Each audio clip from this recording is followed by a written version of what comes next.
Well, again, good morning, everyone. I am Gina Boss, Associate Director with the Center for Transportation Studies here at the university. And on behalf of CTS, I want to welcome you to the 2022 CTS All Council meeting. And we are pleased that we are able to present today's meeting as a hybrid. So we have folks who are joining us remotely as well as online. And it's great to be able to share this meeting and this discussion in both ways. So the CTS Councils, let me just get going here.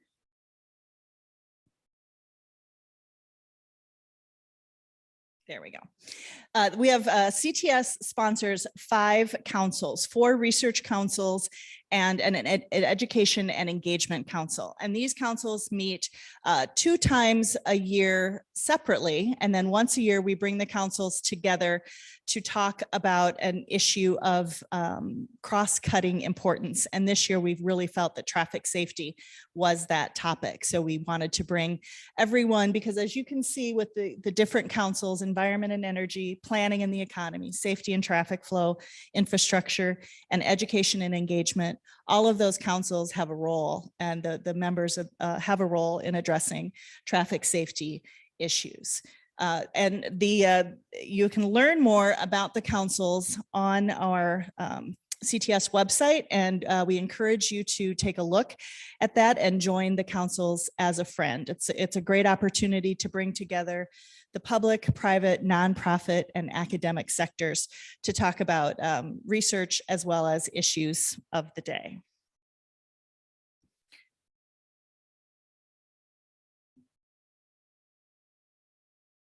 Okay, let's see here.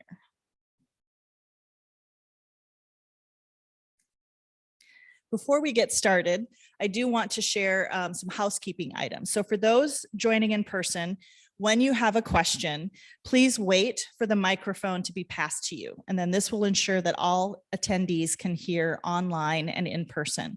For those of us joining virtually, use the Q&A at any time for your questions and comments. We will take questions after the initial presentation, and then otherwise we'll hold the other questions until we get to the panel discussion. And we are monitoring those, and we will be able to ask your question when you have those. A couple of events that are coming up, so that we ask that you save the date. So the first is the Minnesota Towards Zero Deaths Conference, which will be held in October in St. Cloud. And I believe that's plan is for that to be entirely in person. And then the CTS Research Conference is scheduled for November 4th, and that will also be held in person on campus here at the Graduate Hotel. So let's turn to today's agenda. The title of today's agenda, Bending the Curve, Addressing the Troubling Trends in Minnesota Traffic Fatalities. And over the past few years, we have started to see an increase in the number of fatalities on our Minnesota roads.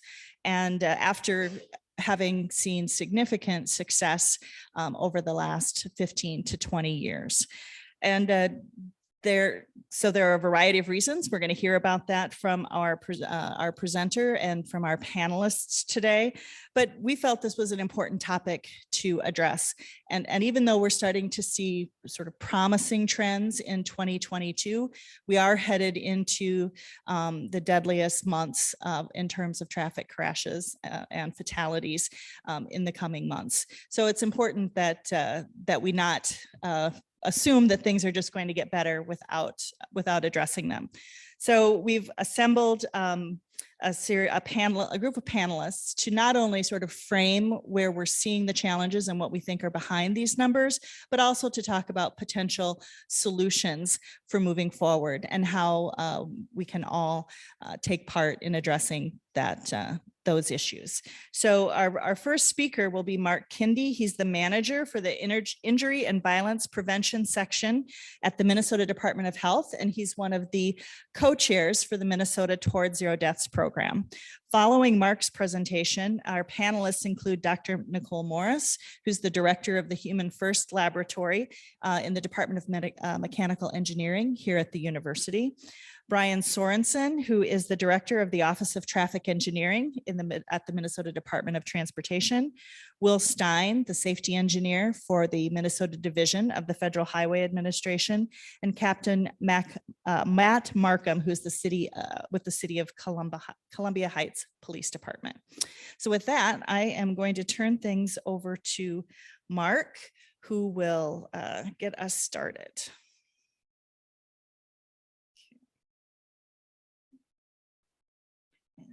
He'll come up and get your slides going.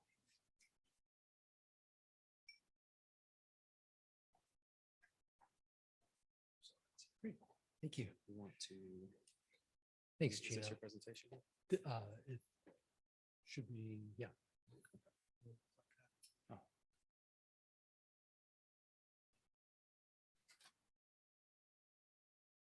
Let's do this. Which one is it? This right here. It's actually open now.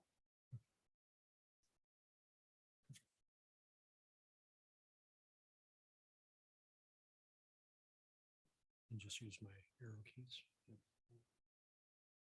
Yep, it's great. Fantastic.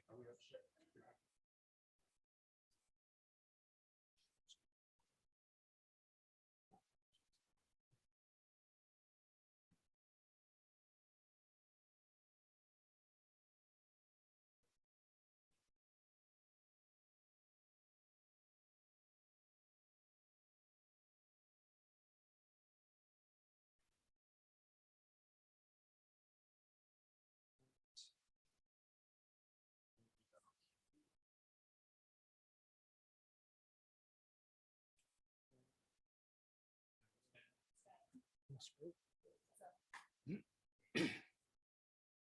You've struck gold. Okay. All right. And we're good. Great. Thank you. Thank you so much, Gina. Terrific to be here. Thanks for you who've joined online today. And in about 20 or 22 minutes or so, I'm going to share some context for what's happened historically, but then we'll focus on the last 5 or 6 years, and then more immediately on the last couple of years in terms of a data perspective, to which we'll have our panelists who are much wiser than am I lean into what's going on. So we'll look at my part's the easy part. Counting cemetery visits, the sad part, counting hospital visits, and looking at some of the costs associated with that. Now the context. So why do I care about traffic crash epidemiology? Historically, so when I was 12, my best friend at the time was a pedestrian at dusk who was hit by a Volkswagen Bug and died from a traumatic brain injury 3 days later. And so that started me caring about motor vehicle crash and how to navigate as a pedestrian on busy roads and the importance of lighting. We were living in a developing country, and at dusk is very short, close to the equator. It's, light, dusk for a minute or two, and then dark. And it was dusk, and he got hit. For many years, the health department, Minnesota Department of Health, was right here on the university campus, and I'm a bicycle commuter. And early one morning, heading into work, thinking about this grant application that we're writing and all of the kind of the outline and the rationale going through my head. I had the right of way on Stinson Boulevard coming south, and a garbage truck at about 6:15 in the morning blew through a stop sign. And when I was 30, I raced to work. I was going about 25 on my commuter bike, and I missed the back end of the garbage truck by a few feet. I hit both brakes and slid a bit, and the guy never saw me. About 10 years later, still at the university, just on the north edge of campus, a car pulled up past me and without signaling turned right in front of me. I was in the bike lane and I had no chance. I sprawled up across the back of the the vehicle kind of sliding right up the back window on top of the, it was very unelegant. I wasn't injured except for my pride.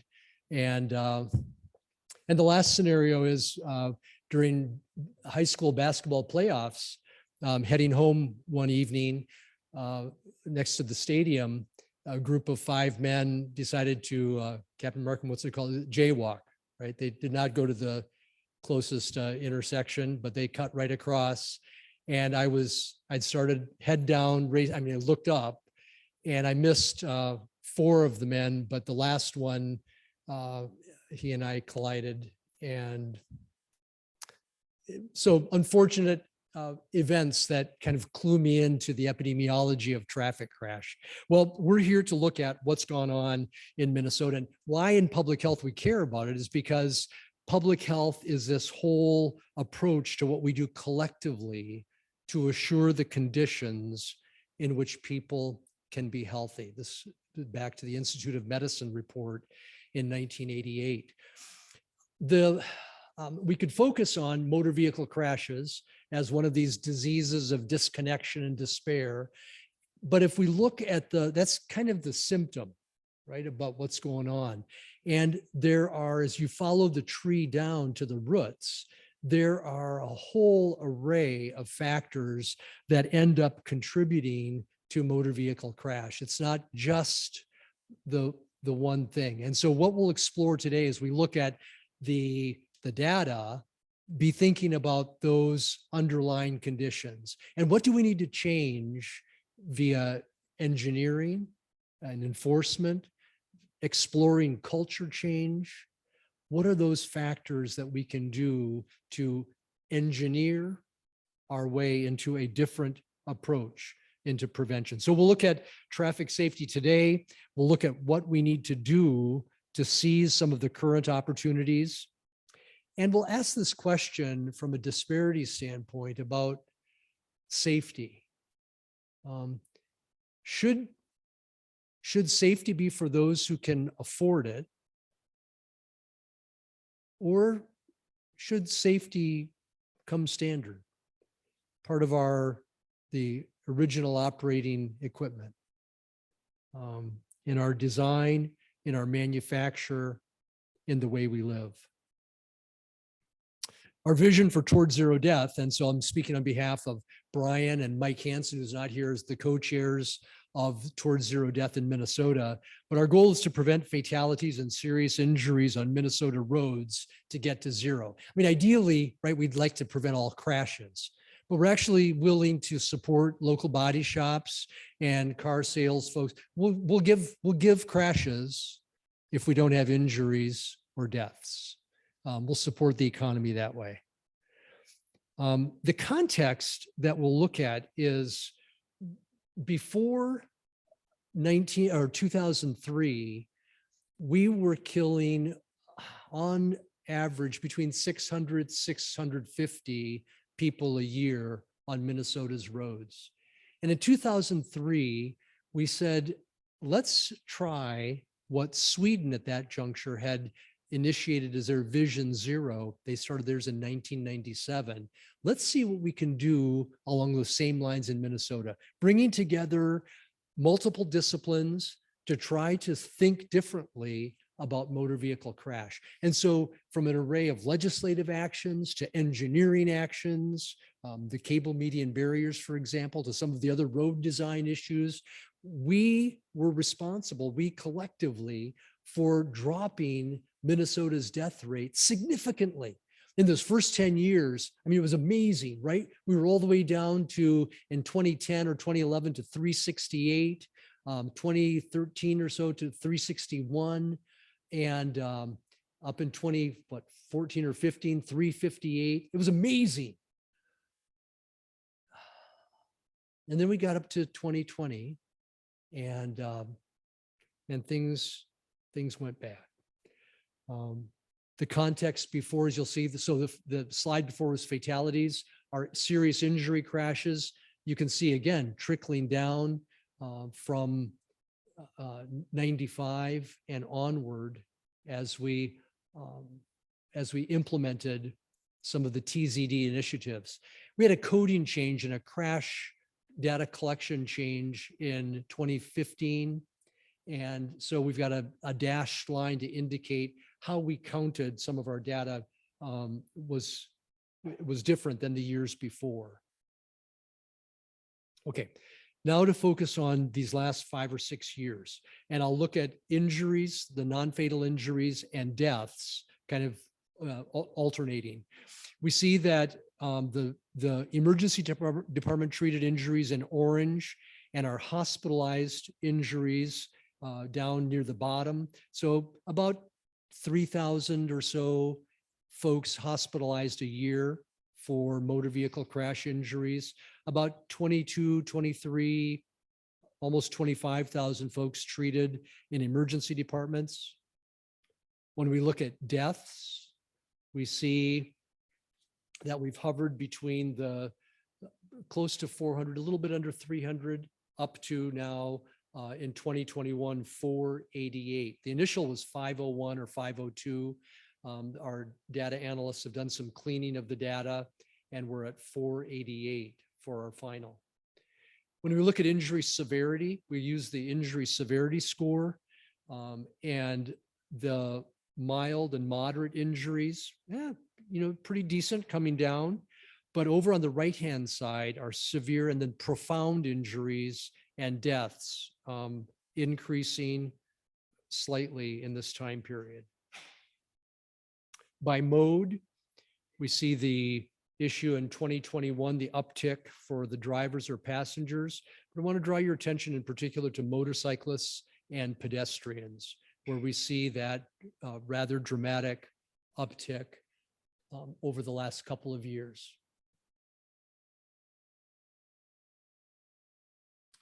So that was the non-fatal injury. Here's the deaths.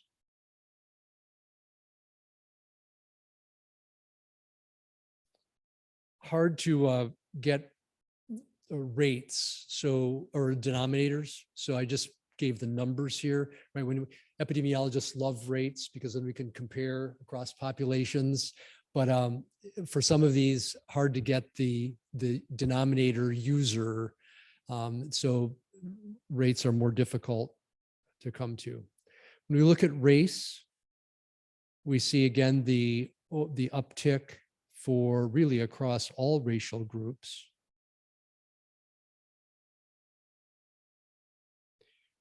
What's particularly interesting or concerning then when we looked at our rates by race, our American Black, Native Hawaiian, Pacific Islander, and American Indian, Alaskan Native, all higher. So numbers smaller because in Minnesota, they're a smaller part of our population. But to compare, then we look at the rates. And this is the troubling part. This is where the disparities stand out. We'll look at geography in a moment as another disparity factor. But this is troubling.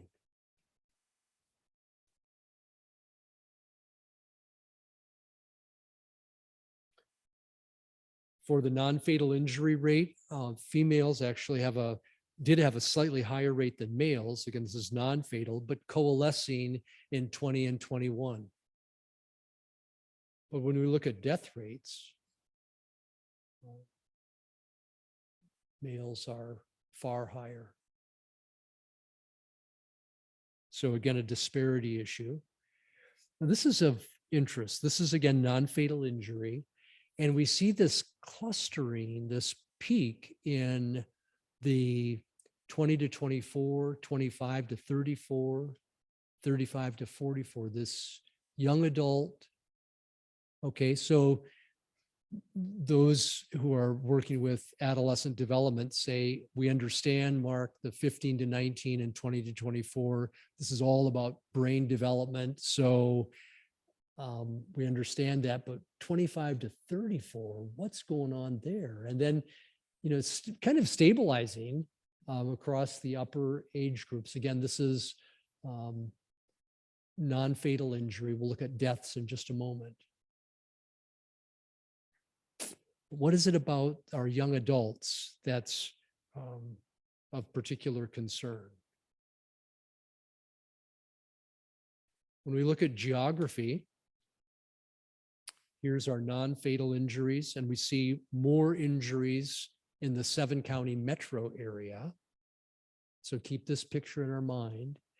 And then when we look at deaths, though, greater Minnesota is where our funerals are happening.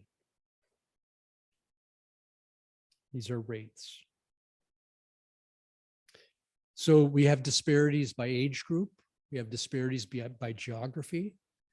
We have disparities by race. And we can look at this in a much finer detail. Our colleagues at the Department of Transportation have analysts who are in concert with health department staff and Office of Traffic Safety staff, breaking things down to census tract. So we can get really fine in terms of looking at where, in particular, non-fatal crashes are occurring, because there are more of them. You can look at them in population cohort manner. When we looked at some of the costs associated with the crashes, this is looking at the linked hospital and crash data. And we took a look at the average costs for hospitalized motorcyclists. Sorry, the print is small. And for those wearing helmets, or for those not wearing helmets, the costs were 54% higher for a motorcycle crash. So, about half again as high on the cost per person. So that, the uncomfortable conversation in libertarian Minnesota is, so are we going to go all in on a helmet law? Follow, of all the states, right? You'd think that California would be the one that would be no holds, do whatever you want, right? And California has and enforces their helmet law for all ages. We care about our children in Minnesota. So we say if you're under 18, yep, a motorcyclist has to wear a helmet. But you get to 18 and then we take it off. So we're take off the law. So it's, and a law is not the answer necessarily, but I think we have to have the question and the conversation. And when we start talking about culture change, when we start talking later on about safe systems and that approach to making a difference, that becomes one of the tools that we consider. But a law is no good if it's not enforceable, if there's not a public support for enforcement. And so those are some of the complicated things that we'll look at. So this is motorcycle helmets. So we looked at traumatic brain injury for pedal cyclists, bicyclists, and motorcyclists. And we saw that, again, in the pie comparisons, for those wearing a helmet, bicyclists wearing a helmet had 8 percentage points fewer traumatic brain injuries, and motorcyclists 11% fewer traumatic brain injuries. So it's a significant difference. Helmet wearing for bicyclists and motorcyclists makes a difference. We can count it. We can show it. So a few minutes of focus on just 20 and 21. We started off when we were all sent to work remotely from home, and our traffic volumes plummeted. And we had these first few months in 2020 where some of us said almost publicly on our Zoom and Teams and Skype then meetings, this may be the answer to our motor vehicle crash issue. We may hit under 250. That's been our goal for a while. Our goal is 0, but okay, we'll take it in stages. And by April and May, we were scratching heads and pulling hair and saying, no, this is something's not right and not working. Our traffic volumes way down, our overall crashes were down, but our fatalities, the severe injuries and deaths were already in 2020 starting to escalate. So we see again in this dual slide, the number of the traffic fatalities in blue, and in green, the traffic charges continuing to come down. The context is, back to 2011, and you can see where we were with our traffic charges, traffic citations. And over those last couple of years, much less appetite for and support for citations. When we look at the causes, the primary causes, we see the involvement of speed as the green line, alcohol, the orange line, distraction there at the yellow line at the bottom, and not wearing a seatbelt in the blue line. So again, from 2019 really and on, those are increasing in prominence. We've really already touched on this, but it's said a different way. The 488 traffic deaths in 2021 was a 26% increase over 2020 and a 37% increase over 2019. We had not seen an increase like this from 2020 to 2021 since 1943 to 1944. Again, the numbers were much lower then, but that kind of percentage increase. And we looked at on the previous slide, this just says it in a sentence form, but the unbelted, the motorcycle, and pedestrian issues. And again, those disparities, the increasing prominence. We've put a lot of emphasis on multimodal transportation. Great to have us bicycling to work. Wonderful exercise. Great to have us walking more. And we know that there's this risk balance when we walk more and we share a roadway, it increases that chance for intersection and contact. Back in the 90s and working with MnDOT, we had folks from Finland come and counsel with us and visit with us about how to design, enhance and promote bicycling and walking in this shared environment. And a lot of their counsel was try to separate those users as much as possible, because we, the bicyclist or the pedestrian, always lose. It's never a good outcome when we're hit by a motor vehicle. And the risk, as we know, increases with speed, right? The energy transfer, and our cells only withstand so much energy. And as I age, I withstand less. And I'm more frail, I'm more vulnerable.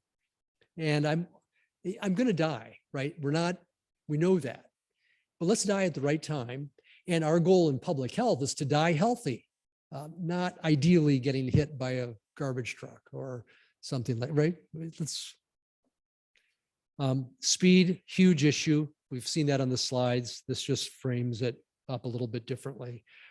Speed was a factor in 1/3 of our fatal crashes in 2021. The next slide gives the context from our state patrol. The citations for folks traveling at 100 miles an hour or more have continued just to increase. We see the benchmark in 2018, a little over 400, up to 2020, where we more than doubled that, and 2021, 3 times as high as 2018. So yeah, Dr. Morris and others will explore with us about how these things work. I mean, when you take off some of the checks and balances in us operating together in society, when we take off, open up the goal lines or take off the boundaries on the playing field, people are inclined to do what they want. By nature, right, we're born selfish. We were children, or we've had children or grandchildren.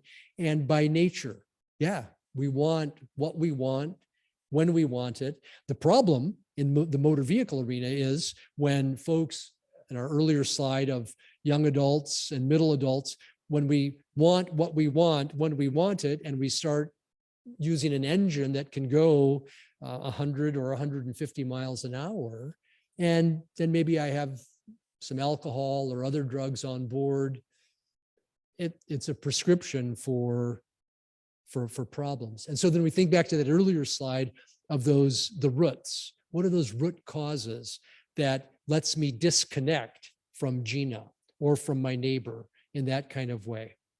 So the issue of state patrol citations. Some of the things that we'll talk about as a panel: enforcement. Do we need additional resources for overtime? And our state patrol is unleashing exactly this kind of campaign over these next months. But for our local police departments, is this something that we focus on as well? There's a drug impaired roadside testing pilot project. There's a focus on how we work in our work zones.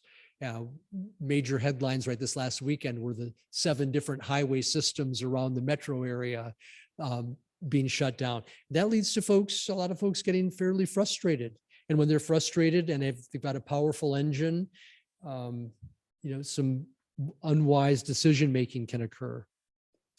I don't know that we can educate ourselves out of this. We have a lot of smart people, but I think messaging certainly is important, and it's got to be part of what we're doing. But just saying we'll educate, I think it's got to be more than that. Are there some other engineering innovations? We mentioned earlier the cable median barriers, and Brian from MnDOT will explore with us, and Will from the Federal Highway, some of the engineering options or possibilities. But I think, do we redesign? Do we put governors back on vehicles? Well, that seems to strike at the very core of our libertarian desires in Minnesota, right? We want, in case we need to go fast, right? We want to be able to do that. Well, maybe it's just our deputies or our enforcement folks or emergency responders, and maybe the rest of us travel more sedately. Okay, and then the underlying conditions. What's going on in society underneath about how we relate to and treat each other? And this is, not a lot of epidemiologists wander into that territory. It's easier to count tombstones and hospital visits. There aren't a lot of behavioral epidemiologists. I'm not quite one yet, but I ask the questions and am comfortable with saying, I don't know. And so I come to my colleagues to say, we need to explore this. We need more research in certain areas. We need to translate that research into action. And I'll close with this slide. This is a fellow who worked with one of my former commissioners, Dr. Ed Ellinger, and then now my current commissioner, Jan Malcolm, focuses a lot on how we make a difference in the lives of folks with disability. And both of them have said to me what Jeff Vickers said, that public health is this constant redefinition of the unacceptable. And I would leave with us this morning that what's happened in Minnesota is unacceptable.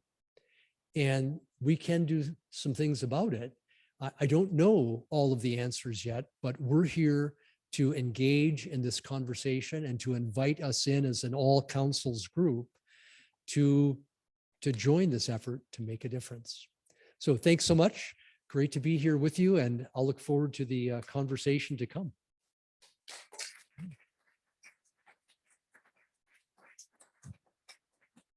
Great, thanks, Mark. While I have the panelists come and join me, I just wanted to see if there are any clarifying questions for Mark about what he presented. He really set the stage very well. So Rachel has got the has got the microphone, and we'll go here to a question, and we'll also be, if you have a question, you're online, please feel free to type that into the Q&A. Mark, I always love when you speak. Thank you. At the beginning, we showed the trends that were coming down, and I've always had this question, and we're proud of that. So I hope I phrase this right, but were there national trends that were also making the same swing down, and then it came up, eliminating the last 2 years? And the reason I ask that, if it's a national trend, were we swept in at something bigger than us that helped do this, or was our curve even greater?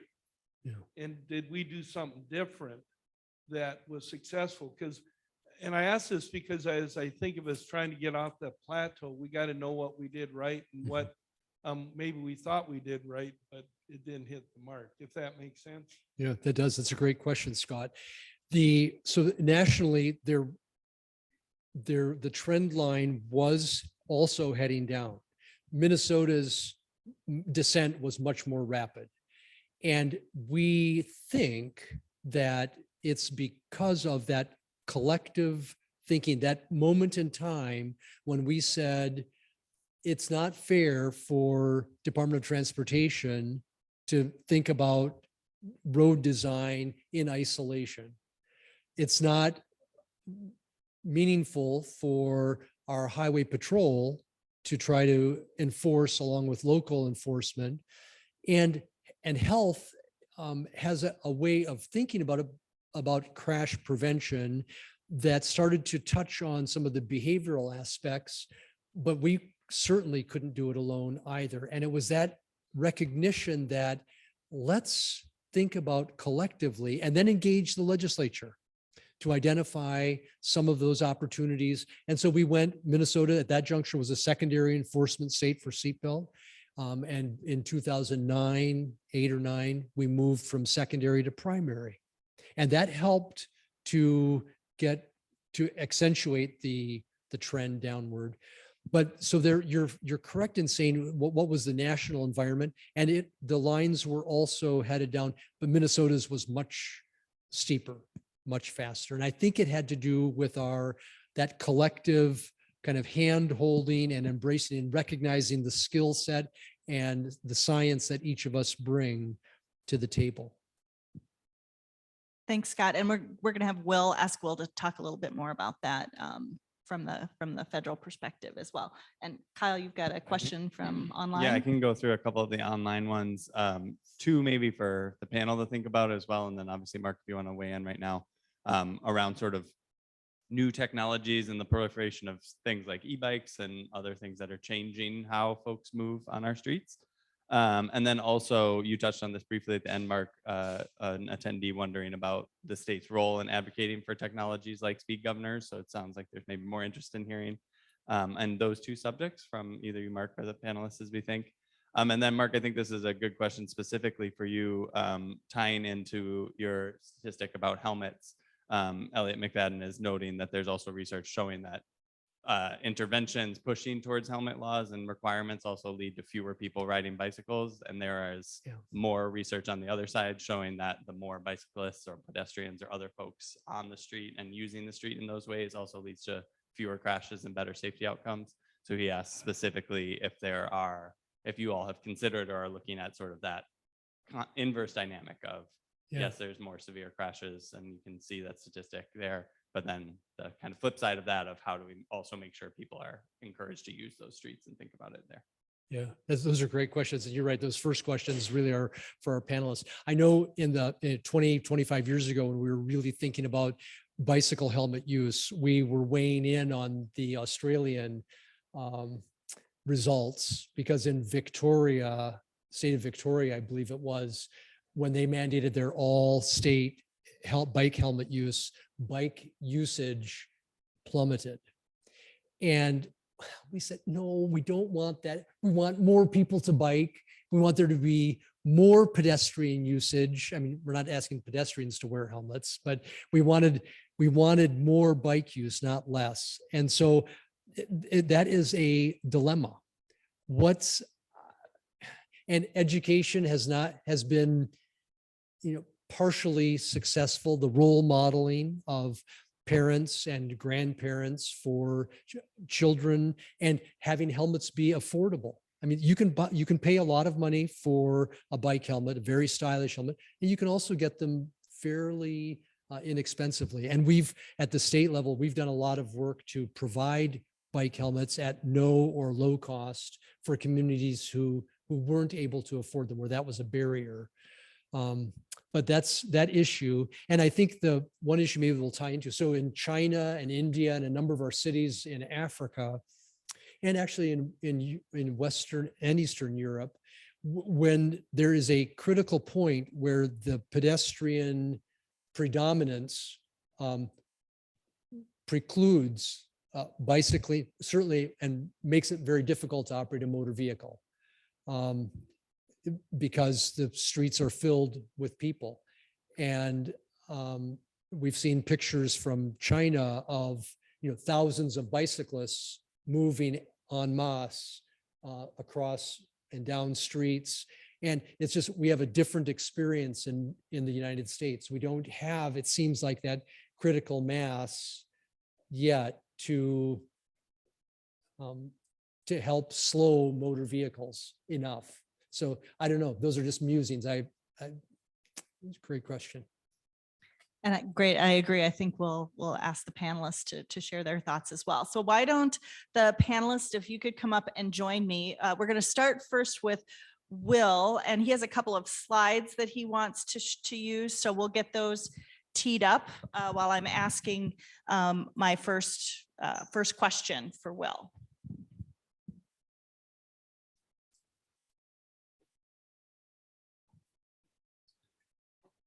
Oh, that's all right. So one of the things that we've asked Will to talk about first was just to give sort of a high level summary of how the trends we're seeing in Minnesota compare to what's happening throughout the country. And then as a follow-up, he's going to talk a little bit more about the fact that the Bipartisan Infrastructure Law offers a significant new investment in infrastructure. And it funds transportation programs for 5 years, including more than a dozen new programs, and creates opportunities for local governments and other non-traditional entities to access funding. And so we've asked Will to share a few of the most relevant traffic safety opportunities that are based in the new law.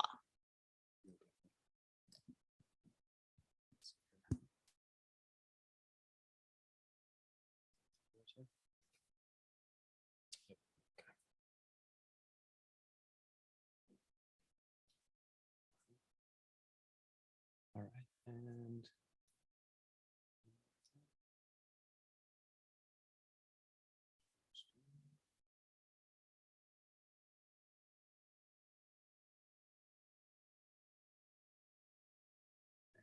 behind that.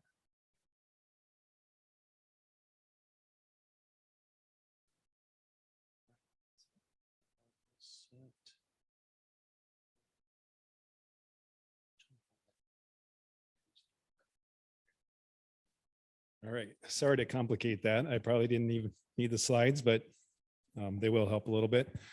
First, let me thank CTS and the Research Councils for just elevating this topic today. I think that's really important, and I appreciate that. First, I'm just going to touch on a few things related to the Bipartisan Infrastructure Law. And I'm going to start with the Highway Safety Improvement Program, which it's the program MnDOT and our division office works a lot with on primarily infrastructure related safety improvements. So with the new act, that did get a 34% overall increase in funding. The numbers up there are numbers, US totals. So those are not Minnesota numbers, but still a pretty significant increase for the Highway Safety Improvement Program. So hopefully that'll help us, get some more good infrastructure projects out on Minnesota roads. Let's see.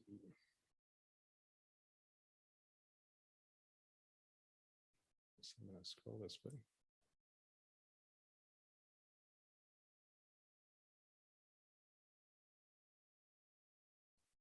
What's that? Good.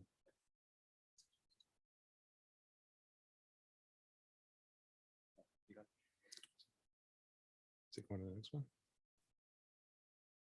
I think it's going up there.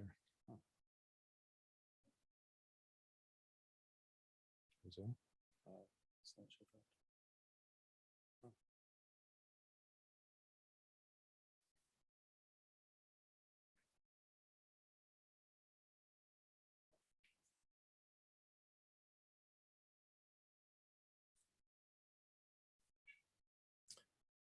Maybe while he's working on that, I can kind of keep rolling a little bit. So another big focus is on vulnerable road users, which are predominantly pedestrians and bicyclists. We've got a specific definition. So there's some other smaller categories that are based on kind of the FARS definition. So that's definitely a focus. Equity, Mark talked about some of the inequities with severe crashes in Minnesota. We see that across the country as well. So equity is definitely a priority of the infrastructure law as well. And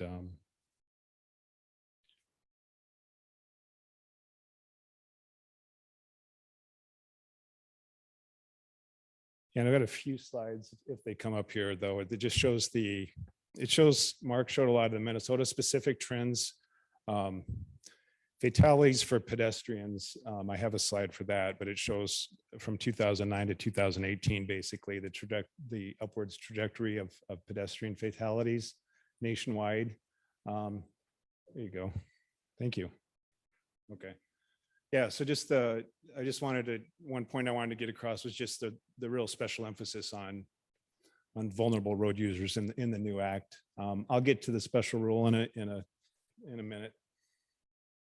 So here's the trend for pedestrian fatalities. This is US wide again, going from 2009 to 2018. So you can see how that's been continuously rising. So some of this, I wanted to get the point across. It's really pre-pandemic.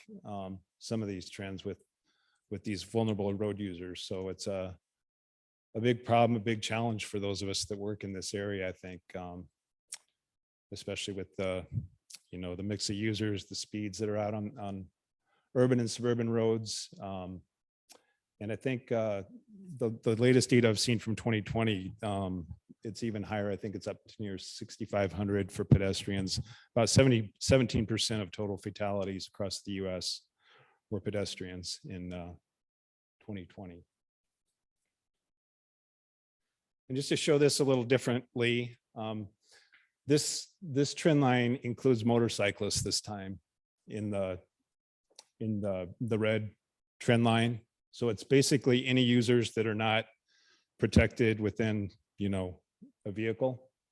And you can see how that trend is now, that's up to over a third of fatalities are users that are not protected within a vehicle.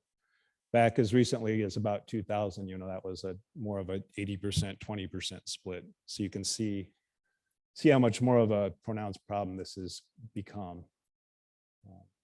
In Minnesota, I did do the math there. It's not quite that high, but it is in that same 33% range for those users. So one place, I guess, where we did put a requirement on is if your state, and federal highway is going to assess each state nationally for a number of mostly pedestrian and bicyclist fatalities. And if your state has more than 15% of your total, you're going to be required in the following fiscal year to do at least 15% of your HSIP projects specifically to address that problem. So eventually we'll be coming out with more guidance on the types of projects that are eligible for that. But that's putting a specific requirement on that really difficult problem that we're seeing with vulnerable users. Another just important message I want to get across, as much as that's great, the increase in HSIP funding, you can see for all the federal aid programs, that's still a relatively small program. When you look at the other ones, you don't need to worry too much about the acronyms. It's the National Highway Performance Program, and the Surface Transportation Block Grant Program are the two big ones. So another important message I just wanted to get across is we should continue to do really good HSIP projects and projects funded with safety funds. But what we do in terms of safety with these larger programs, really on all of our highway projects, is really critical, because you can see, how much funding there is in those programs as well. In addition to projects funded with state and local funding too. There's just so much we can do beyond, the ones that are just funded with HSIP dollars. And I don't want to get too much into this because it's really NHTSA's area, not Federal Highway Administration's areas, but there were quite a few provisions in the new act related to completing rulemakings that will require some new safety features in new vehicles. I listed a few of those there. You can see, forward collision warning, automatic emergency braking. So again, that'll be NHTSA, the National Highway Traffic Safety Administration. They're the sub-agency of USDOT that deals with the requirements that vehicles need to have. But I did wanted to point that out because it could, over time, that could make a big difference to get some of these safety features into vehicles. So I did want to mention that.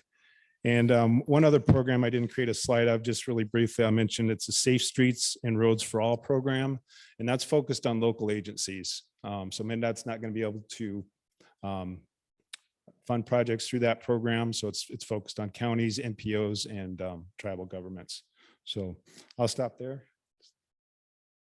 Great. Thank you, Will. Yep. So my next question is for Brian Sorensen. And Brian, MnDOT and several other states across the country have started to turn their focus to a new traffic safety model called Safe System. And can you tell us more about this approach and what opportunities it brings to help us in our quest toward zero deaths? Brian has a couple of slides. I almost didn't want to mention it. It's only a couple. I'll go ahead and get started. So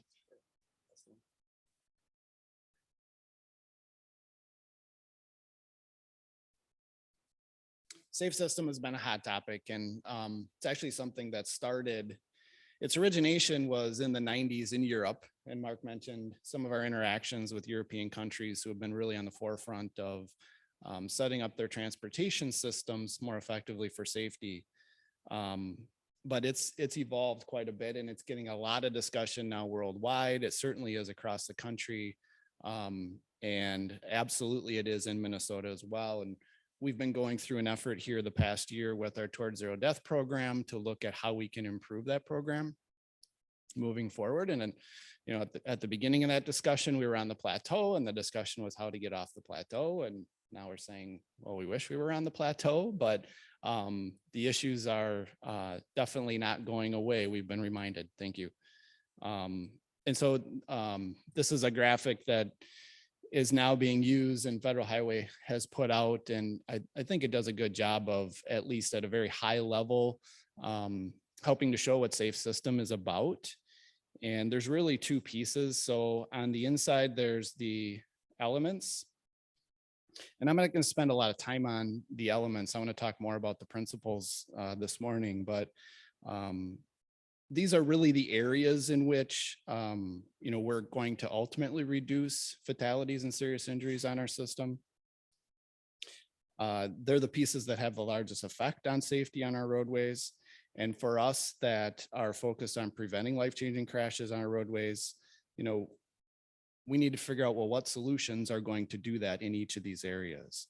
And so to help guide us in figuring out what those solutions are, the principles really give us the basis for that. In the end, they're the fundamental beliefs that the Safe System approach is built on. So I just want to touch on each of the principles. And Mark alluded to the fact that we're not going to educate our way out of this, and we're not. And there's a number of reasons for that. And I think as we all know, education requires time and effort. And you don't change behaviors and beliefs in a short period of time. So we will continue to educate, and we'll talk maybe a little bit more this morning about our efforts in TZD to do that. We do need to make efforts in changing our traffic safety culture, but it's not going to solve our problem by itself. Mark touched on the ages that we've seen with our injury crashes.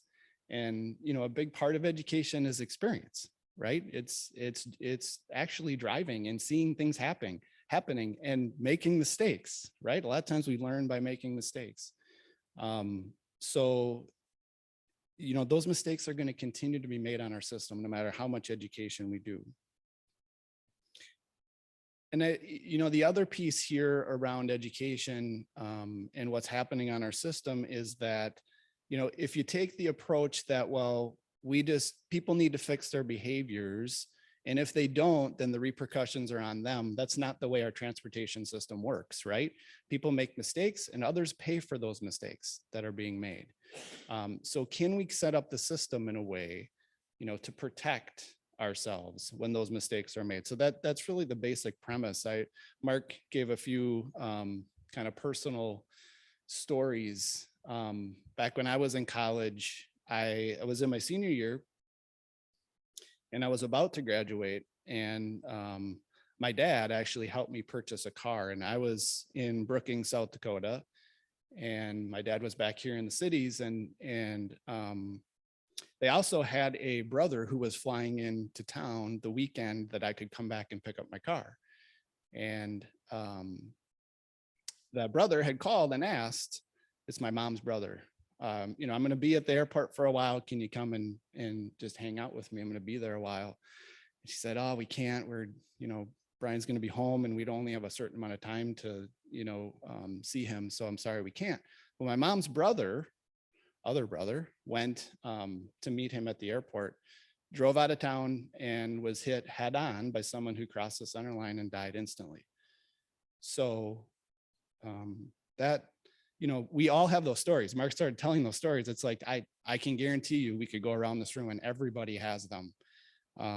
So, again, the education piece is important, but mistakes are made. There's another way this is personal to me, in that he died because a diabetic had a seizure. I'm diabetic. So, and I know how, the helpless feeling that you have sometimes when things happen that you can't control. And so I think it's important. That's why I think this approach makes a lot of sense, because it builds in the fact that we know people are going to make mistakes, or things are going to happen that are a little bit outside of our control. Another element here is that we are fragile. Mark mentioned this too. Mark teed up my presentation perfectly. We're fragile. It doesn't take much, right? Severing a vein, severing an artery, a little bit of trauma to the head. We're very fragile beings. And so, it's a matter of biology, it's a matter of physics. And we can manage some of those things on our transportation system with the decisions we make on how to set up the environment. We need to share responsibility. I think, TZD is a great example of that, where people with different backgrounds and different areas of the system to control come together and talk about, well, how do we coordinate this? How can we do this together? How can we support what each other is doing with the system? And so that shared responsibility is an important tenet, I think, of safe system. Another example here, in Will Stein's been doing some safe system presentations at our TZD workshops across the state, and he's been talking about fatal crash reviews. And historically, and I've been in fatal crash reviews, a lot of times, the crash will be put on the table and they were drunk. Okay, they were drunk. What can you do? Or we know they were distracted. Well, we know what the cause of the crash was. It's time for us to look deeper. Just because an error was made in judgment doesn't mean we couldn't have prevented the severity of that crash. Safety is proactive is another element here, or principle, I should say. And, this boils down to prevention. Can we better understand the risks that are involved and take systematic or systemic approaches instead of following crashes? Minnesota's done this well for a while. And Will talked about our HSIP program, and I think Minnesota has done a great job of taking those dollars and focusing them system-wide in order to prevent these types of crashes from happening instead of, kind of chasing those crashes around the state. But we need to continue to keep that principle in mind as we move forward here. Another principle is redundancy. A lot of these crashes are the result of a series of things that go wrong, right? It's, and if you've been involved in a crash yourself, you kind of look back and go, this happened, and then this happened, and then this happened. How did I allow all these things to happen to get me to where I was at that point in time?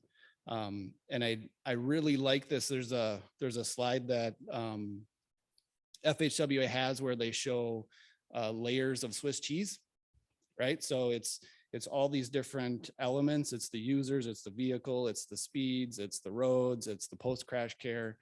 And for a fatality or serious injury crash to happen, a lot of times you have to find your way through the holes in each of those layers.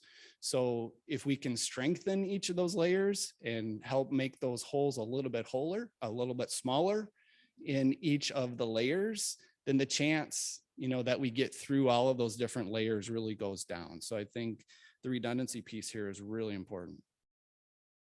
And then lastly, I love the quote that Mark had about unacceptability. Public health is the constant redefinition of the unacceptable.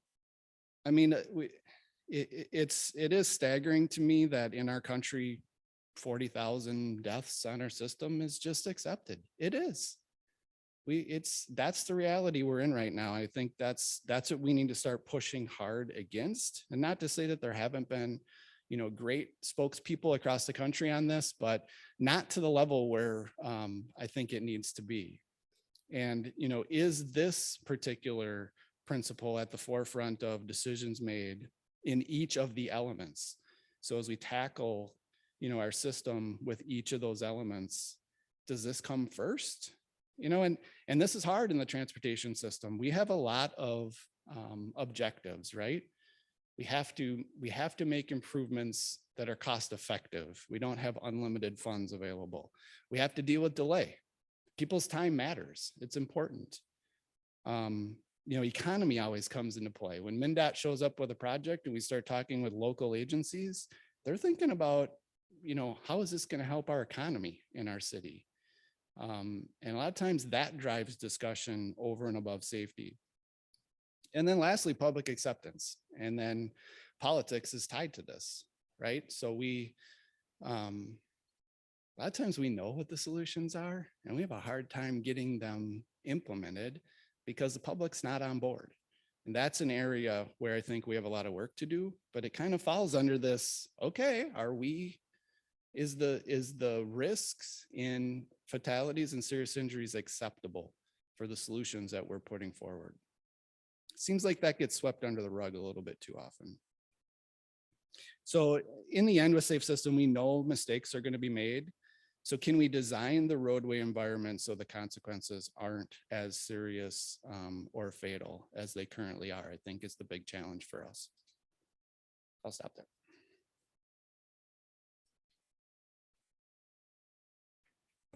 Great. Thanks, Brian. Next, I'm going to turn to Captain Markham.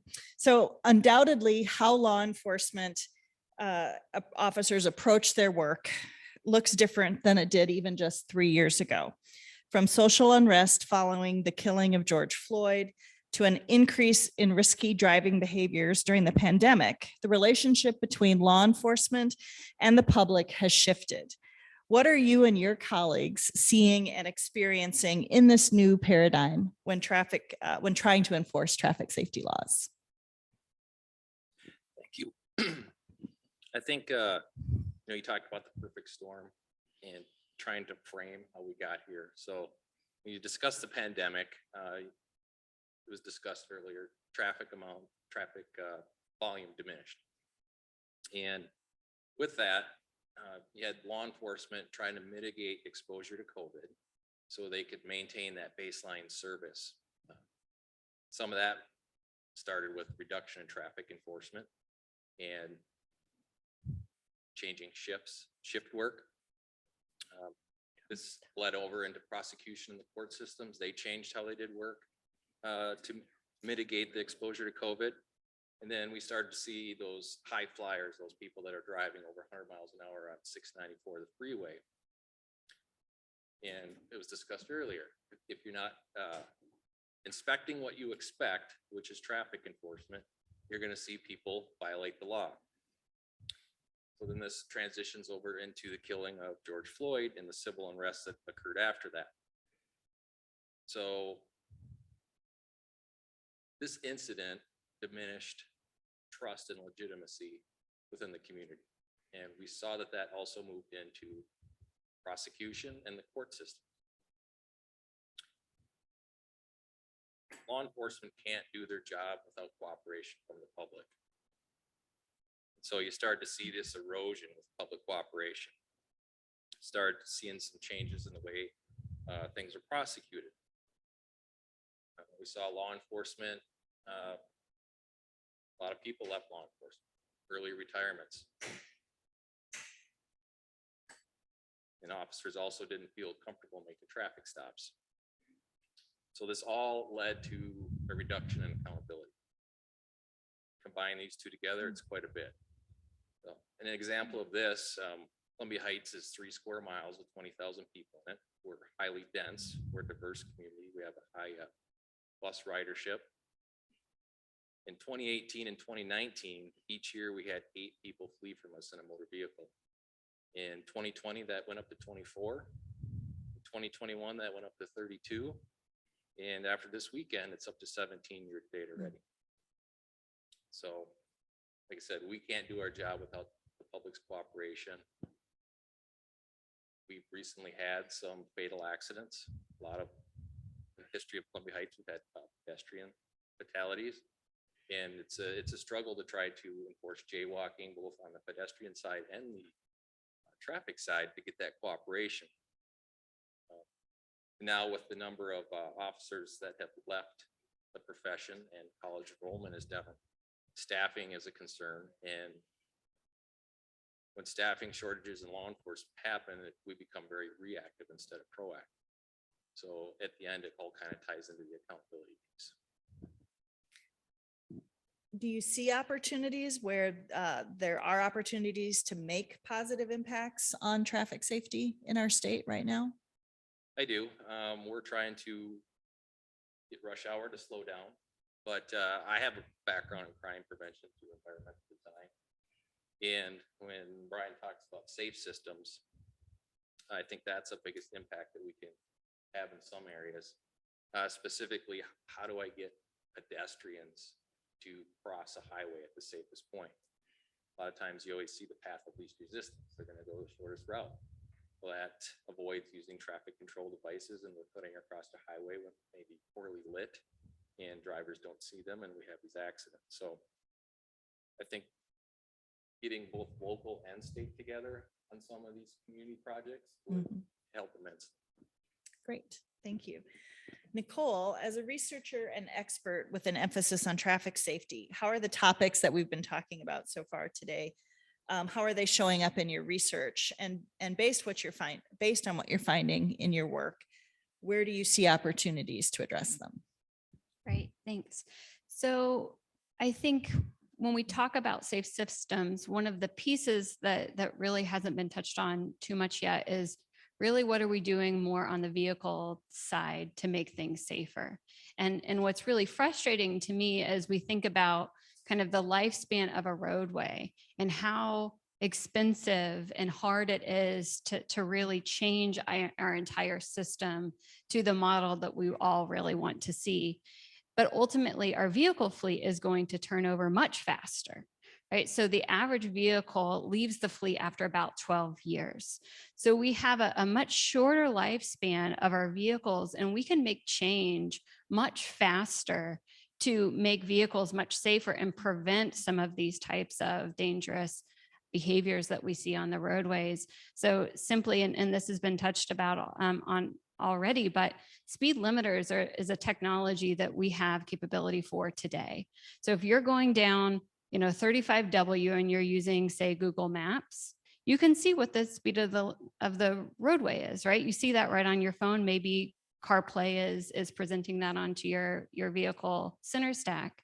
If your phone knows what the speed limit of the roadway is, your car can know what the speed limit of the roadway is. And there's absolutely no reason why your car should assist you in breaking the law. And as we get further and further into level 2, level 3 automation, and that shift of who is really responsible for most of the lateral and longitudinal controls of the vehicle, why are auto manufacturers allowing these vehicles to be so reckless on our roadways? It's not technology that's 10 years out or 20 years out. It's technology that we have today. So one of the things that we're really digging into in the lab is really, how can we get better public acceptance of speed limiters? Because that's really the limiting factor here. If the public demanded it, the OEMs could flip a switch tomorrow and start to roll out this technology. But the public doesn't want it because, like Mark said, we all want what we want when we want it. And we want to get from A to B as quickly as possible. But I really think if we have more equity, it's not you get to go 70 and I have to go 55, but we're all going 55 together. I think that the public would be more accepting because there would be some fairness in that system. Another thing that it would really help address is police pursuits. So my lab has been working on looking at this exponential growth of police pursuits in Minnesota, which is happening nationwide. But we have more than doubled the number of pursuits. We're over 3,000 a year in Minnesota. And State Patrol is dealing with this day in and day out of people fleeing in motor vehicles. Now, this is absolutely systemic, right? So there's lots of things that are going on. It's not just people having, no longer trust of law enforcement, although that is a component, but we have a huge spike in auto thefts. So many of the people that are fleeing in motor vehicles, this is a stolen motor vehicle. And through our research, we can see that it's an exponential growth in the odds that someone is going to flee, depending on how many other kind of high risk behaviors they have engaged in. So they may have guns in the vehicle, they may have drugs in the vehicle, they may be on drugs, they have a warrant out for their arrest. But some of the things that we could really address very quickly, I think, are things like, sometimes we hear, and we've been doing interviews at Anoka County Jail, is people say, well, I ran, part of the reason why I ran was because my driver's license was suspended. And my driver's license was suspended because I owe child support. Why are we suspending driver's licenses because someone owes child support?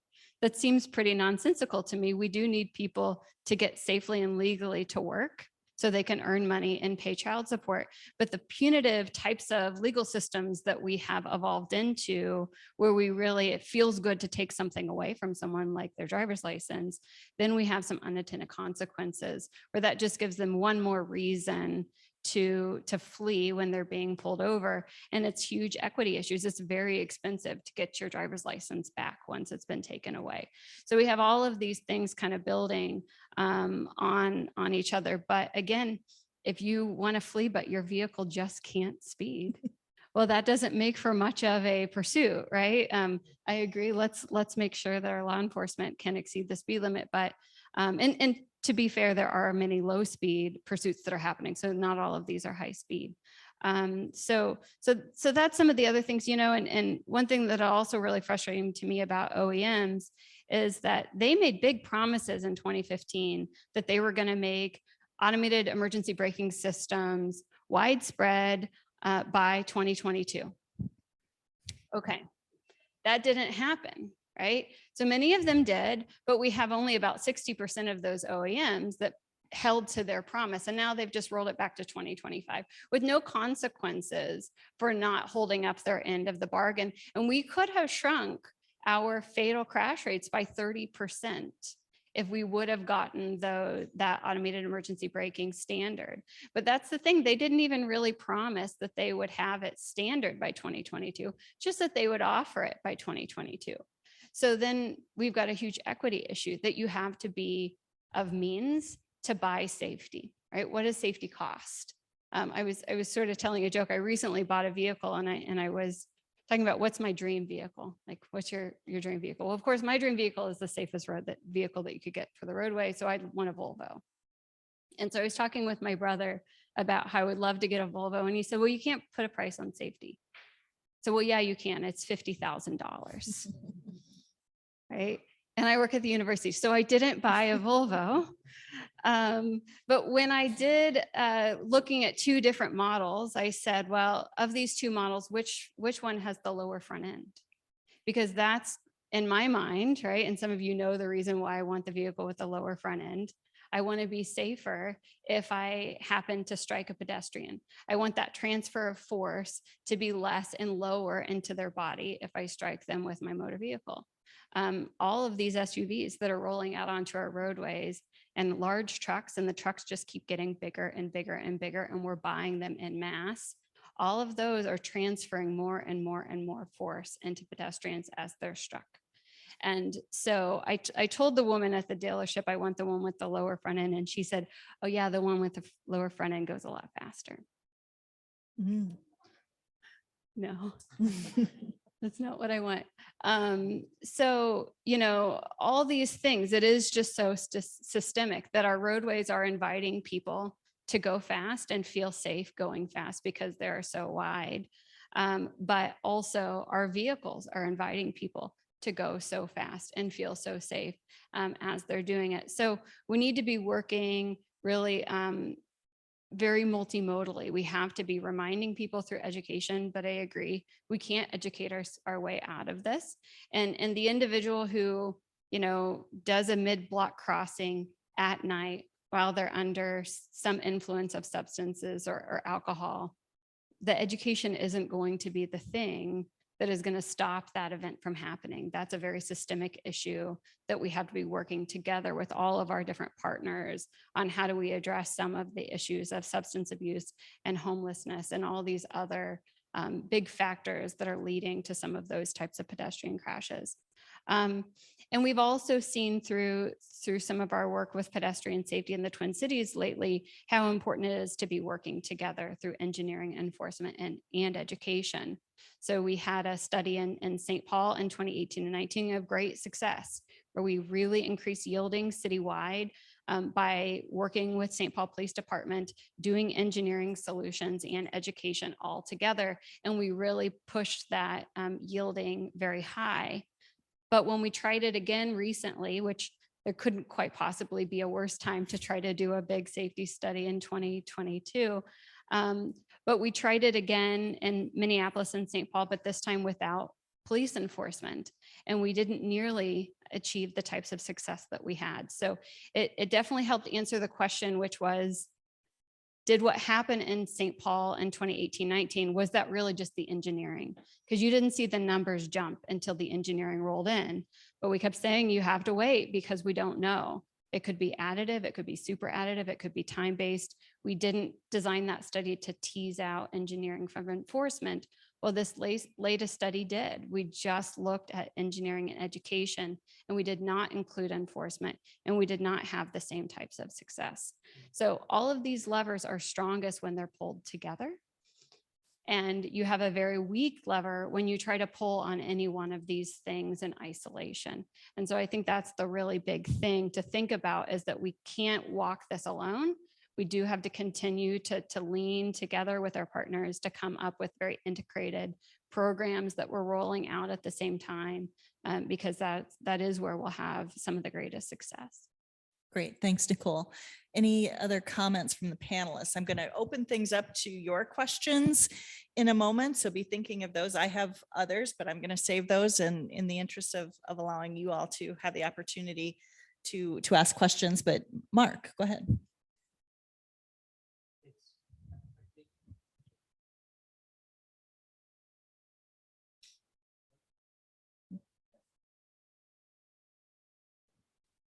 I think we struck gold. I think Nicole's sentence, Scott, answers, and her phrase was, all levers are stronger when pulled together. I like that. So I think that speaks back to when TZD was born. We'd been all pulling levers in our disciplines and our agencies alone and pulling them hard. But when we pulled them together, that helped make the difference. Great, thank you. Questions from either the in-person, oh, here we go.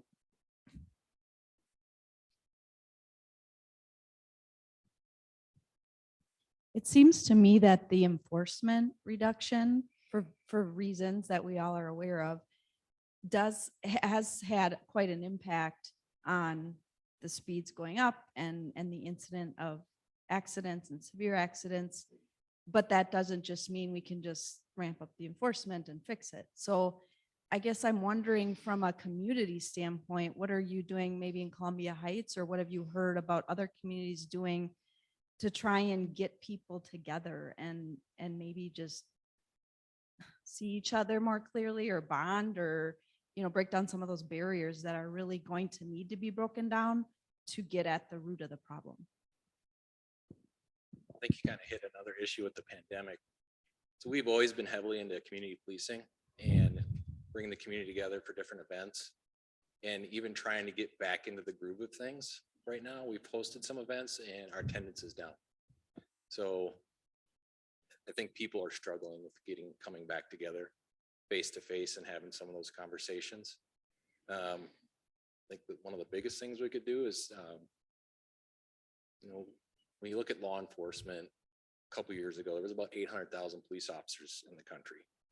We hear about a very, very small amount, basically ruining it for the rest of us.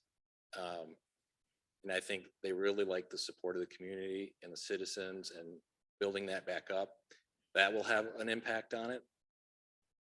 The bigger part of that is we need college enrollment to come back up. We need people to come back into the profession. And if someone's being attacked every day when they come to work, for legitimate reasons or not, that is a reason why people aren't getting in the profession. So we need those numbers to come back up and those conversations to be had, so we can increase the positivity with the community, because, you know, at the end of the day, we are members of the community. So, Nicole? One thing I'll add to that is, you know, I think we're getting close to bringing in automated speed enforcement into Minnesota. And I think that this is always going to be a difficult issue of having good trust and safety when we think about traffic enforcement.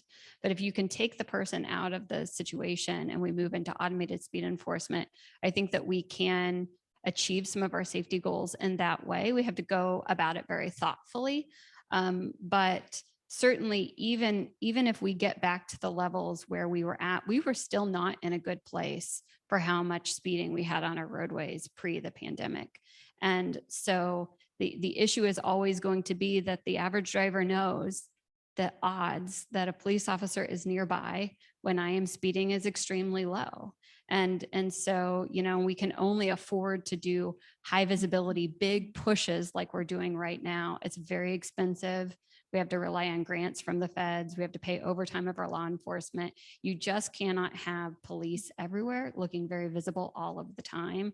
But once you start moving to automated enforcement, that becomes much harder for people to have this idea that someone isn't watching them at all times. And I think that's where we'll really start to see some improvements.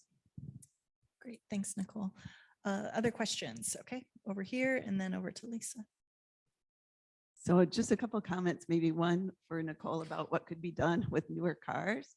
I have a Mini Cooper. My husband has a BMW. When I go 65 in my Mini Cooper, there's audible noise that I'm going a certain speed. And when I notice when I drive his car, all of a sudden it's like, he goes, do you know, I won't even say how fast I'm driving. And it doesn't feel like you're going very fast. And I think rather than controlling the limit, because maybe you want speed when you're passing on a country road, if you had some sort of audible noise that's irritating at a certain percentage above, it could be a detractor.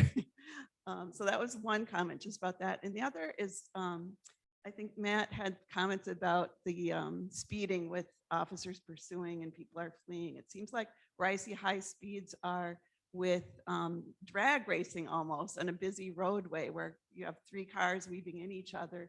And I think police might not even be around then.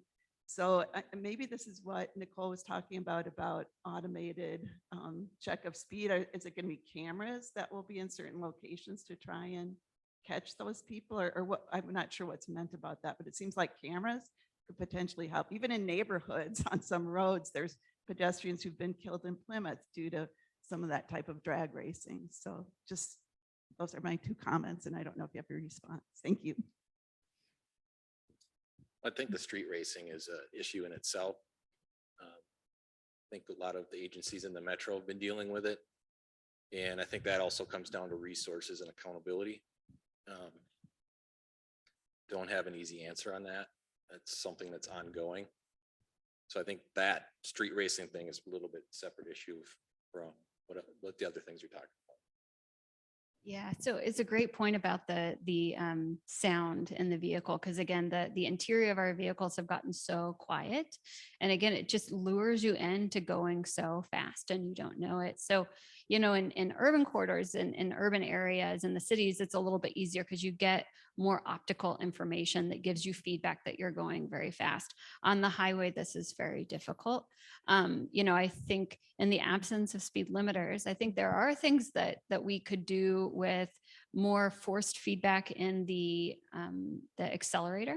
So as you're starting to exceed the speed limit, you get more resistance on the accelerator as one potential, and then having more feedback inside of the vehicle. So intelligent speed adaptation, where it's starting to give you signals. So again, you know, I have little hope that we're going to reach speed limiters anytime soon in the US, but potentially having more automated warnings.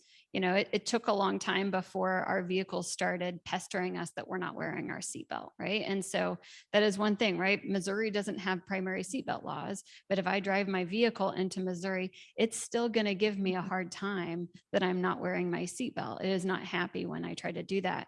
So I think that our vehicles, our smartphones, all could be working together to give us more feedback, you know, because I think we're all kind of human at the end of the day. So even me, if I'm really late, it is like I have to put so much control over myself to be like, no, it doesn't matter. It's okay if I'm late to this meeting. It's not worth it.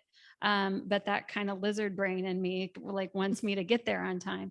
And sometimes I may just not realize how quickly I am going. So there's so much support that we could give drivers to help them remember what they would say when they're sitting around the dinner table, right? Like when we're all around the dinner table, we could all with cool heads say, absolutely, it is dangerous to speed. But in the heat of the moment, when you are late, or, you know, when everyone else is going fast around you, it is really hard to make those decisions in real time. Lisa?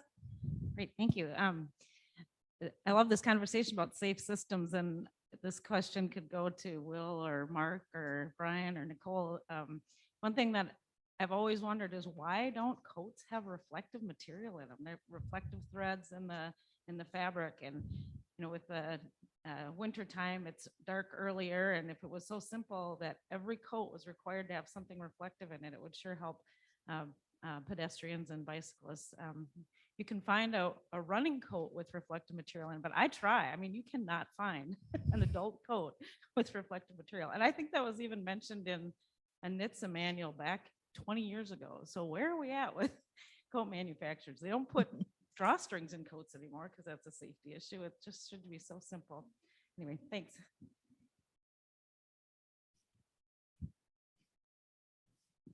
I can make a few comments on that because, you know, we've talked in the context of safe system, how we all make mistakes. Everyone in this room make mistakes.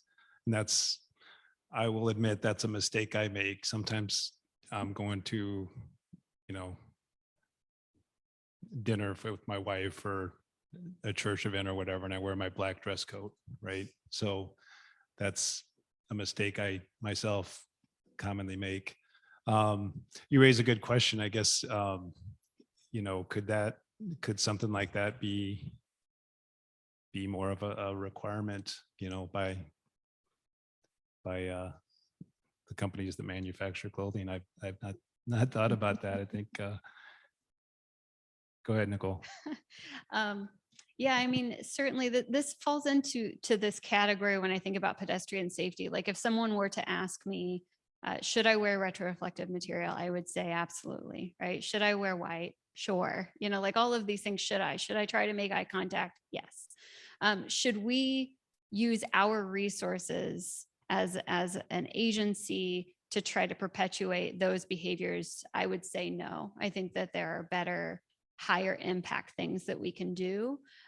So I think it is a good practice, but at the end of the day, the R1-6 sign, which is one of my favorite signs that exists in the world, it's a very bright yellow reflective sign that's in the middle of the roadway, reminding drivers that they need to stop for pedestrians. And we had a couple of them up on Snelling for just a couple months, and they had to be replaced 28 times in about 2 months' time. So if it's a metaphor for a retroreflective pedestrian, I'll let you sort of go a little step further. So it's tough. Again, I think it's good advice. It's not how I would. Yeah, that said, I think it's reflective of the extent to which we think about traffic safety in the normal things that we do, including, whether it's producing clothes or what clothing we put on. I just think there's a lot of people that get dressed. You don't even think about traffic safety when you're getting dressed, do you?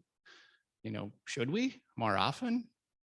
We probably should. So I think it's a reflection, no pun intended, of the priority of traffic safety in our everyday lives. I'm gonna, in the spirit of making sure we're asking hybrid questions, I'm gonna ask two from the online group, seeing a couple in here. And I'm also gonna take the liberty and combine a couple here as well. So you guys raised a couple of really interesting points around sort of and I think the reflective materials question and how we as individuals get prepared is a good example of this. We put a lot of stake in sort of trying to change individual behaviors. And I think the safe systems approach certainly is calling for that to be more than just focusing on what we're doing as individuals. There's a couple questions specifically when we look at the engineering side and the design side of things. And I think, Mark, some of the pieces you brought up as well in terms of how are we putting together a system that isn't only prioritizing the vehicle and we're thinking outside of the vehicle and the users outside of the vehicle.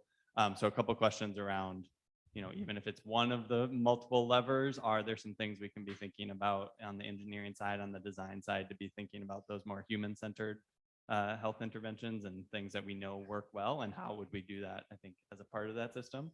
So question one for anybody. And then question two that I think goes back to the earlier conversation about the conversations we're having with community members and individuals, that there's a lot of collective knowledge for folks in our communities. And, we can use data and identify dangerous intersections. We can also talk to folks and understand where they cross or don't cross, or where they don't let their kids go, take that route to a community area because they know there's challenges there. How do we incorporate that more into the work that we're doing when it is very often, a large agency or big federal funding initiatives? How do we make sure we're bringing that community knowledge into?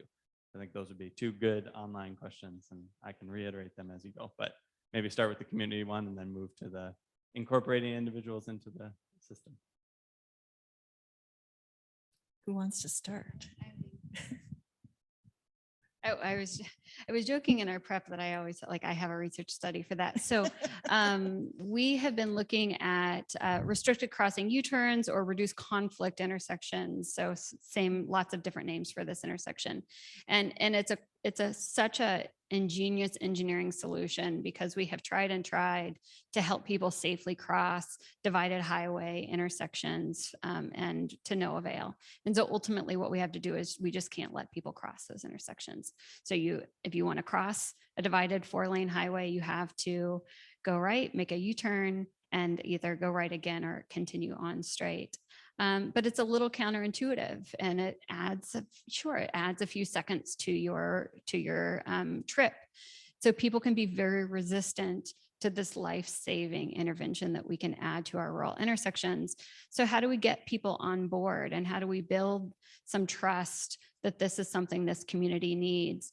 And so one of the things that we have found is the use of testimonials is really powerful. And we've known this from, medical decision-making. Testimonials are really powerful. And so it's been really fun to look at the transportation system. So we interviewed people and we got real Minnesotans, real business owners to talk about how once this RCUT went in near their business, how things changed, how people felt safer getting to work. And we found that you can really build acceptance for an RCUT after they have heard from their local community members that this is really something that works as an effective. So I think that we can continue to tap into storytelling and do this type of testimonial connecting with other people, where they don't necessarily want to hear from the engineer. They want to hear from the guy who owns the boat store, and he has big commercial trucks bringing boats in and out. And he says, this works and my business has not been hurt. And so there are lots of opportunities, I think, for us to be tapping into that type of community.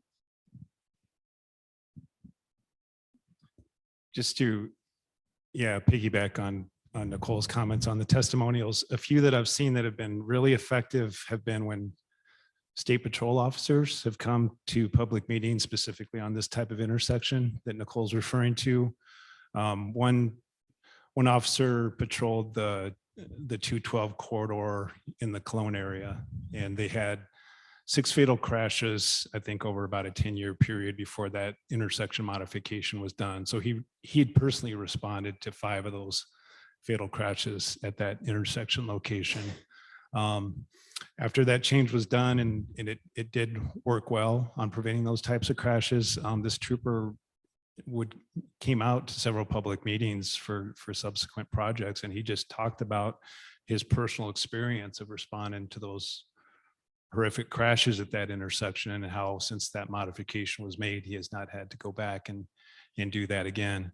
And I know there's another trooper up in District 2 who's gone out with MnDOT as well to some of these public meetings. So yeah, it's a good example, I think, of that TZD partnership really helping with the public outreach and the public buy-in on projects like that. Great. All right. So I would just love some bounce back, just been listening and thinking. A lot of the folks in this room have a chance to interact frequently about traffic safety efforts. And I think we need to have 3 going concurrently. We tend to have 1. I think we need 3. We clearly have some immediate needs, right? We've got some midterm opportunities like Will laid out with the funding that's coming through the BIL. But we've got some long-term challenges that sit in front of us, whether it's restaffing law enforcement, whether it's rebuilding community. And a number of times people have used the term jaywalking. I don't know, I saw a piece once on the origin of the term jaywalking. And it was in the 1920s when people started to run vehicles down the roads of main streets of towns. And the notion was that they wanted to get people out of their way. Imagine that, wanted to get pedestrians off the street. So they started calling them rubes and hicks and undereducated and jaybirds. And jaywalking eventually became a crime that you could get a ticket for. That's how long a walk we are on.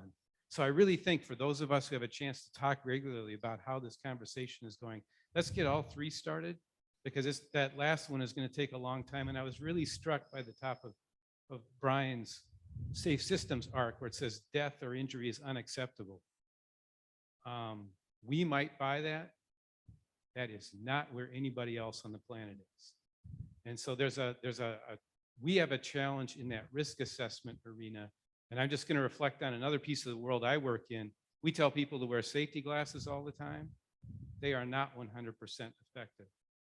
So fundamentally in that edict, there's a risk assessment and a risk balance that's taking place. So I think we need to think about how we communicate around that, because we're used to thinking about a risk that's expressed differently than everybody else is. And so love to hear your thoughts on that. I can touch on that a little bit. So MnDOT did a study 2018, 2019, on the University and Central Avenue corridors going from Minneapolis up to Northtown in Anoka County. I actually worked with Bill on that in 2019.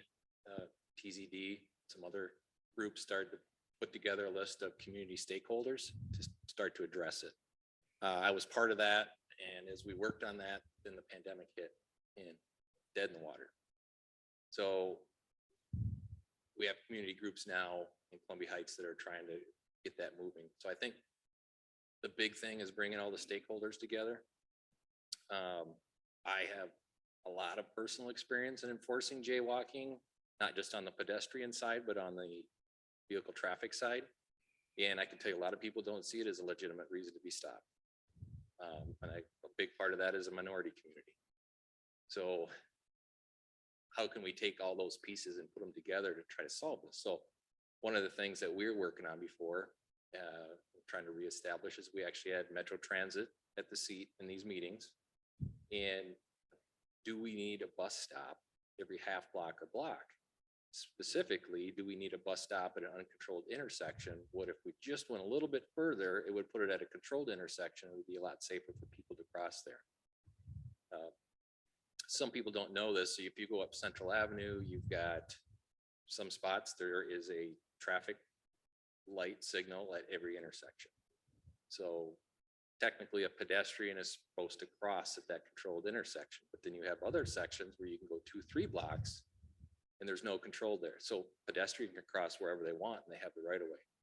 So we've tried to do education pieces, we try to do enforcement pieces, but I think what I'm getting at is it's going to take all the stakeholders who are invested in this to really problem solve it. Like you said, it can't be done by one entity by itself.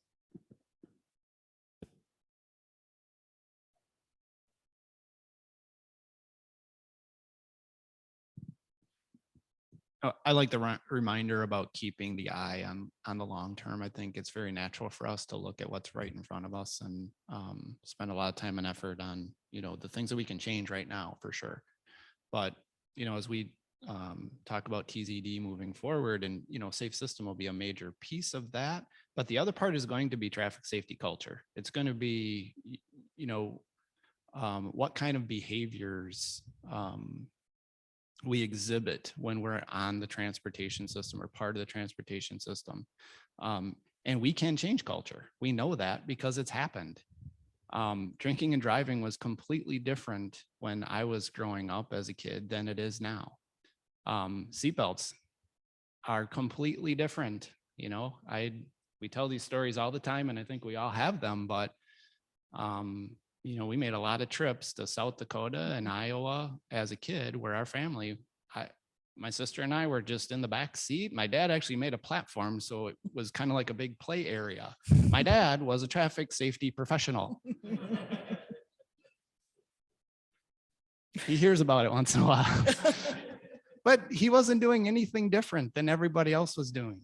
So our culture has definitely changed as we became more aware and as unfortunately we experienced, the tragedies that come with, making mistakes on the system. So we are going to, and, there are things that right now are changing in front of our eyes. Recycling is that's another good example. I pay to have my garbage hauler give me a bin so I can separate my garbage and recycle. I'm not required to do that. And I do it because I think it's the right thing to do. I think we can make progress on the culture front because there's a lot of good people out there that want to do the right thing. And so, and that takes time. That's not something we're going to change next month. I hope we can make some changes throughout the course of the coming few years, but we need to keep our eye on the long term. And, as someone who's now been in the industry for a while, and I'm surprised I'm saying that. How did that happen? I thought I was the young guy. Time goes fast. So if we don't set our minds to making change right now, it doesn't happen. Yeah, I was just going to comment a little on the pedestrians not crossing where we would most like them to, because I think it's another one of those things that we're not going to get certainly to perfection. And Nicole said roadways are inviting people to go fast. And I think that's totally true and part of the problem. So maybe again, a bit of a longer range approach is what can and should we be doing as road designers to get the speeds on especially urban and suburban roadways down. So if a pedestrian does make a bad decision or is rushing or whatever, there's at least a better chance of it not being a severe outcome. So. So along the lines of the pedestrian, because this is a great thing. And so thanks for raising the issue of jaywalking. And it's a great point about, so what do we really mean by jaywalking? You can cross mid-block pretty much anywhere unless you're in between two signalized intersections. So if you're in between two signalized intersections, you cannot cross mid-block. Anywhere else you can cross mid-block, you don't have the right of way, but you can cross mid-block. And why do pedestrians cross mid-block? Well, if they go down to the corner, it may be quite a long walk by the time they get to that corner, and then quite a long walk to get back to where they actually wanted to go. It could be a quarter of a mile in the snow, right? So that's a big sort of ask that we're making of pedestrians. And what we found in our study in Minneapolis is that at marked unsignalized crosswalks, when we first began this study, we were getting about 10% of drivers were stopping for us, right? Sometimes we would go out and we'd try to attempt to cross 20 times at a crosswalk and not a single driver would stop for us. 0% compliance with the Minnesota crosswalk law. So why, if I was a pedestrian, why would I bother to go down to the nearest marked crosswalk when it wouldn't matter? Drivers would not stop for me there. I might as well cross exactly where I am. Now, Charlie Zagier would say that's slightly better because now the pedestrian knows that they're doing something that might be higher risk and they're not going to just step out onto the roadway. I'm not sure we should end there. I do think we need to do more for engineering safe crosswalks for our pedestrians. But when we're really thinking about pedestrians making these bad decisions of crossing mid-block or running across a busy intersection to catch that bus, why are they doing it? Right? They may not be thinking I'm going to be getting hit by a car. They may be thinking if I don't catch that bus, I'm going to be late for work and I'm going to lose my job. Like there are very pressing, more immediate risks that people are evaluating when they make these decisions. And we can't lose sight of that they're not always thinking about how we want them to behave on our traffic ways. This is very complex. Thank you. Do we have another question out here? Yes, please. Yeah, I was going to mention is, I mean, it's a great conversation. It was a really good statistics that was shared. And I was hoping somebody would ask this question so that I don't have to ask this, but I'm going to ask right now to put myself on the spot. One of the things I think that we are seeing is that a big component of when we go on the road, become part of the transportation system. And as Brian pointed out right on is culture and behavior. And culture and behavior, how we react to the situation, because you can't predict the situation because you are all surrounded by the system. Individual behavior, others affects you, and how you react to it just because you have a goal in mind where point A to point B you're trying to reach. I thought, and a lot of things have been talked about individual enforcement, individual behavior, individual auto enforcement, and so on and so forth. So much we can do on the individual side, but I think in my opinion, another piece that we're missing is the family communication in this situation. Because every time, like Brian pointed out, safety was one of the big thing in his family, and that's where you educate yourself. I see so much garbage that comes out in my house, a postcard note saying that, oh, so and so. So one of the things that could be simple thing that we could do is share some of these statistics, share some of this information twice a year, saying that here is an important thing that we want to remind you for the safety. Families sit down, have a conversation. Or if we are seeing the teenage, for example, that having so much of a speeding or whatsoever from the statistics, that would be another reason to set it out. Because unless community gets involved in this conversation, you're not going to have the catcher of single individual all over the place. I'm sure you're going to do that. You're going to make life miserable, and they're going to just say bad words to the enforcer and all the agencies that are involved. Hey, I got a $200 ticket or whatsoever. But table conversation is what we are really missing in this piece, and I think we need to do that, in my opinion. I'm seeing nods. Kathy. Rachel. Kathy has.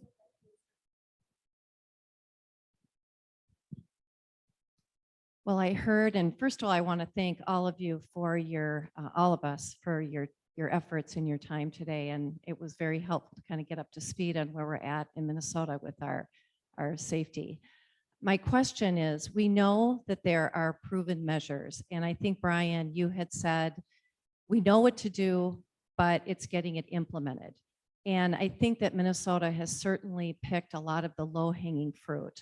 And we have implemented some really strong policies, and enforcement is out there enforcing as best they can with the staff that they have.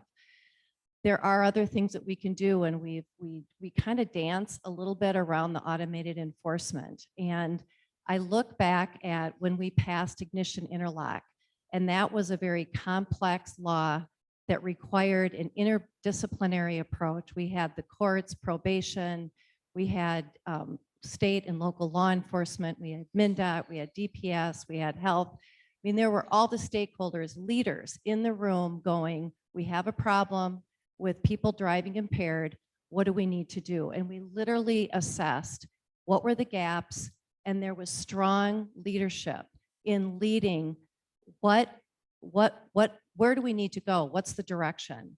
And then we went after it at a policy level. And I think about that, and I think that's such an excellent model. And in terms of implementation, Minnesota did a pilot. What does the public think? We did media around that. We worked with legislators. And once there was a sense of public acceptance for ignition interlock, then we could, adopt it more broadly. And so I look at that successful model and I think, what's next? And where is the leadership perhaps around automated enforcement? It is a proven measure. It's been scientifically proven to work. And there seems to be a reluctance. And it's not really a question, it's an observation, but I believe we need interagency leadership and engaging local communities and local elected officials on the issue of automated enforcement. I can't emphasize it enough because it's proven and we know that it works. So can we get it implemented? So that's just a statement, but the real question that I wanted to ask, that I've just walked around in my head going, what is law enforcement's receptiveness to automated enforcement? And I'm not asking for individuals in the room to say they're personal, but I'm really asking just overall, what do you believe, Captain Matt and others in the room, State Patrol, what is the receptiveness of law enforcement? Because I don't think we're going to go anywhere with automated law enforcement or automated speed enforcement or anything if law enforcement isn't behind it. So could you just give me a sense of overall, where is law enforcement at with this proven measure?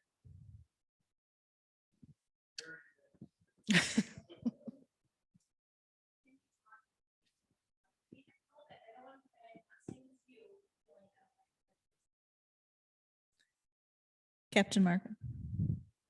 No, I don't have a lot of experience with that. I think fairness comes into play. And I'm assuming, I guess you're talking a little bit like what Minneapolis had for a short period of time. Red light enforcement, we were just talking, Des Moines, Iowa has speed enforcement. And they take a picture of your vehicle, the speed, and they mail you a ticket to the registered owner. I think people struggle sometimes with, if I wasn't driving that car, now I receive that ticket, how is this fair to me? So that's just my quick take on it. And how do you work through some of those issues? And someone else might be able to better answer that. So I shared with Captain Markham my son-in-law and daughter traveling through Cedar Rapids. Mhm. Had a nice picture taken of our Honda Odyssey at a rapid rate of speed, and the letter came to me. And so at our regular weekly Sunday dinner, I said, "Hey, Joe and Sarah, I got this letter," and they paid it that night. So but it made for a good conversation, clear, unequivocal, no picture of the driver, but of our license plate traveling through. Let me tie together two questions, the comment about family support, and I think, and conversation with the role of our employers in Minnesota. I think probably, and this stems, so back to that slide of the root causes, similar to the conversations that we're having as employers about mental health and mental illness. And we didn't put the slide up about deaths by suicide in Minnesota. But if we were to put those slides up today and have that conversation, we wouldn't be talking about motor vehicle crash today. Because our deaths by suicide in Minnesota we were twice as many. Now, unfortunately, thanks to the increase in motor vehicle crash deaths, but we're still a third higher in Minnesota in deaths by suicide each year. And I think that as employers, having this conversation about how valuable you, my employee, are, and maybe you're safe, but if your spouse or children perish on the roadway or have a disabling injury, or even maybe not disabling, but a serious injury, and you need to leave work and gone from work to care for your family member, there is that impact in the workplace. And I think that role as employers, along with family, so changing that culture, but the employer, we like having a job, and we want to work, and we want to do well.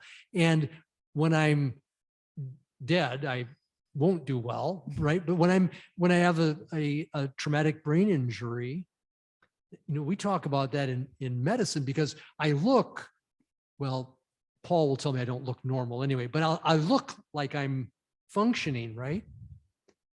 But the synapses are not connecting properly. And whereas I used to be able to do math in my head, I can't now do it on paper.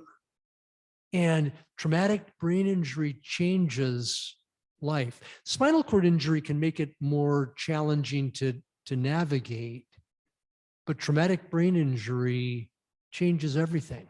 And so all that to say, I think that this idea of part of that culture change, and back to the slide from Brian and Safe Systems about the unacceptability of serious injury and death as being part of our culture change, there's a role that I think we have as employers. Okay, now I'll be quiet. All right, well, I hate to cut this off, but we are actually a minute past our time. So I need to bring us to an end. Really good conversation. Thank you for your attention, for your great questions. And I hope that this does inspire you to think about what your role is and how you can advance this notion of bending the curve on our traffic fatalities moving forward. So please join me in thanking the panel again.